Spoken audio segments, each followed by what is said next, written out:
to play in the Champions League next season. A 4-0 victory for Postecoglou's side. Let's take a look at what that means in the table. They've closed the gap to 2 points on Villa. They also have a game in hand and a better goal difference as well, if that comes into play. What a statement.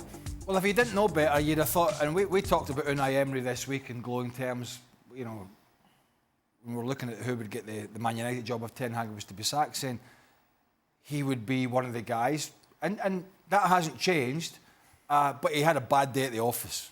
He had a really bad day at the office. For some reason, he played a back five. Right. He played Cash, Konza, Longley, Pau Torres and Digne. And if you didn't know any better, you said, right, he's trying not to lose this because they've got a gap to Tottenham. They're in the top four, and he's thinking, let's not lose this. Well, I don't think he'll be doing that again in a hurry because they were on the back foot from the start. And although the chances in the first half, actually Villa had the better of the chances, it was all Tottenham possession.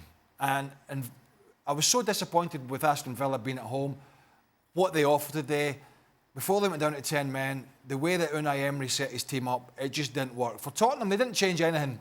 Yeah. They came, they outplayed their opposition, they outpassed their opposition, and eventually, when they started getting Maddison in the game a bit more, they started to open Aston Villa up. We talked about Liverpool at the start of the show and how good they were in the middle of the park. Papi Sarr and Bissouma picked every ball up in there. They picked every ball up and they just dictated the play. Son was running in behind. It was impressive. Van de Ven was excellent again. They lost him to injury. So Dragusin had to come on. They had to make some changes. But yeah, I mean, another statement from Tottenham. The top four now, I mean, it's not going to go like this, but it's in their hands. Yes. It's a pretty good position to be in. But the problem is they're running. Do we have their running? Let's just show you that because we saw it earlier on in the show. They have got to meet City, Arsenal and Liverpool all before the end of the season, all before quite a run at the end of April. Obviously, everything around that, when you compare it to that, that's manageable, although there are St James's before that. Those 4 games could be decisive as to whether or not they will finish in that Champions League spot. Yeah, well, the only thing you know is they're going to go for it. Yep. Which I think is one of the reasons that Unai Emery set his team up the way he did. And you've got to be very careful. You know, if I'm playing for Tottenham, I know exactly, regardless of whether we're at home or we're away, what we're trying to do, what we're about. We don't change it. This is who we are. And we play our football. And players love that. And Unai Emery clearly has given his team the wrong message. Is everyone starts overthinking? Absolutely, yeah. You've got to be, when you're coaching, you've got to be very careful. Because generally you're going, right, this is what we do, this is where we are, we want to get it away, we want to get him involved in the game, we want to get after them, we're at home, get this crowd going, let's go after them. He clearly has said, look, and he's trying to be too clever, let's wait till they make a mistake. Let's not open it up. If we open it up, maybe they could hurt us. And his team's gone out and just try to be safe in numbers and sit behind the bot. You can't do that. And certainly, Villa can't do that. Some teams are capable of switching. Villa clearly aren't. And Tottenham just took advantage of it. It's hard enough to play a high-line offside game when you've got a back four.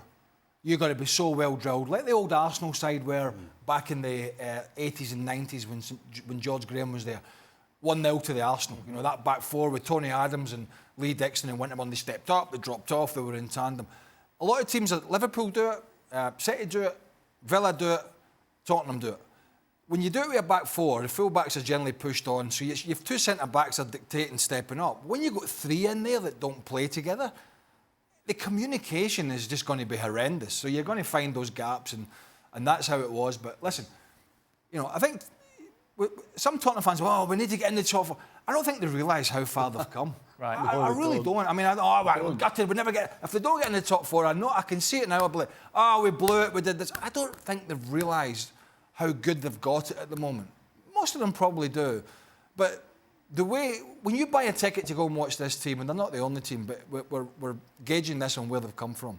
I mean, we all used to watch them with a blindfold on, like most people. They were absolutely desperate. They were borderline unwatchable under at least 2 or 3 of the last managers. home or away, you buy a ticket, you get entertained. Most definitely. And so yeah. that's at least something. Listen, manager knows what he wants. And the players know the manager knows what he wants. And so that makes it at least a little simpler. Tottenham were excellent. Villa had a very, very bad day at the office.